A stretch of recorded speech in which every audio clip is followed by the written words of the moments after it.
नमस्कार दोस्तों।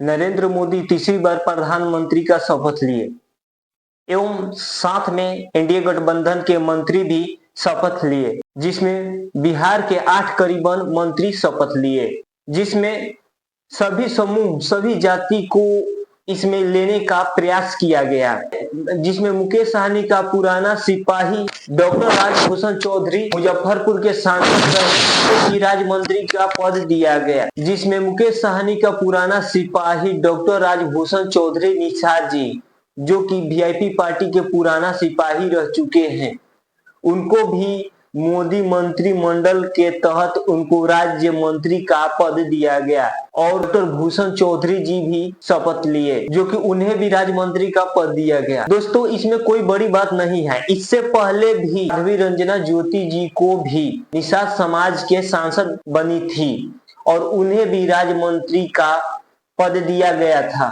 मोदी मंत्रिमंडल में। दोस्तों, मेन बात यह है कि लोकसभा क्षेत्र मुजफ्फरपुर में हमेशा ही बीजेपी का प्रत्याशी सांसद बने हैं।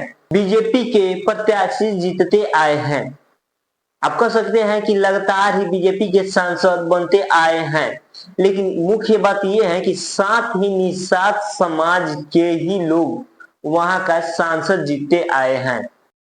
कैप्टन जन नारायण प्रसाद निषाद से लेकर उनके पुत्र अजय निषाद तक निषाद प्रत्याशी हैं, लेकिन जीतते आए हैं बीजेपी के प्रत्याशी। कैप्टन जन नारायण प्रसाद भी बीजेपी के सांसद थे, उनके पुत्र भी अजय निषाद जी भी बीजेपी के सांसद बने। इस बार कांग्रेस में चले गए टिकट कटने के बाद तो राजभूषण चौधरी को वहां से उम्मीदवार बनाया गया और जीत भी हासिल हुई, लेकिन जो मोदी मंत्रिमंडल है इससे राजभूषण को मंत्री तो बनाया गया। राजभूषण चौधरी के लिए यह बात बड़ी हो सकती है, लेकिन निषाद समाज के लिए यह बात बहुत ही छोटी है। जी हाँ, ये बात हम बता दें आपको कि राजभूषण चौधरी के लिए राज्य मंत्री बनाया गया, लेकिन इस निषाद समाज के लिए यह बड़ी बात नहीं है। समाज के वोट बैंक के अकॉर्डिंग यह पद जो मिला है, यह निषाद समाज के लिए छोटा पद है। इससे भी बड़ा पद मिल सकता है कि निषाद समाज के जो अभी नेता बिहार में, उत्तर प्रदेश और झारखंड में अभी जो नेता है मुकेश सहनी नेता है। मुकेश सहनी को कमजोर करने के लिए राज्य मंत्री बनाया गया राजभूषण चौधरी जी को। मंडल में निषाद समाज के 2 मंत्रियों को जगह मिली, लेकिन हुआ कुछ नहीं। इसमें बीजेपी का ही घाटा हुआ। बिहार में अगर मंत्रिमंडल में राजभूषण चौधरी को शामिल किया गया, उससे भी कोई फर्क पड़ने वाला नहीं है। यह भी बात उठकर देखिए, वीआईपी पार्टी के यानी कि मुकेश सहनी के पुराने सिपाही डॉक्टर राजभूषण चौधरी जी रह चुके हैं,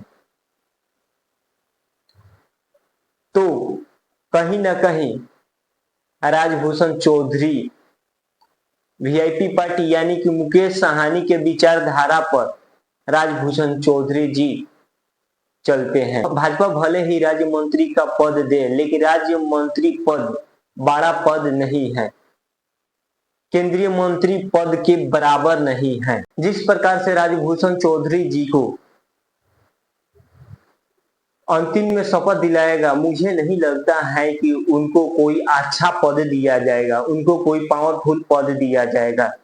लेकिन यह बात स्पष्ट है कि निषाद समाज के लोग मुकेश सहनी को अपना बड़ा नेता मानते हैं।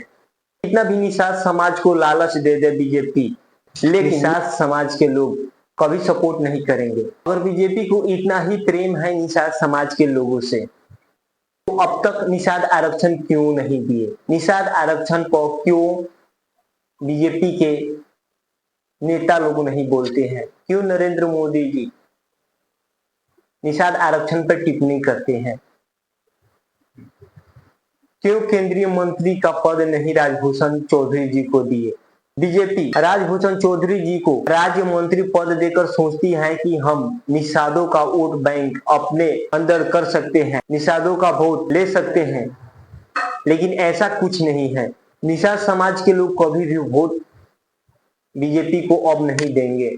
बिहार में, उत्तर प्रदेश में और झारखंड में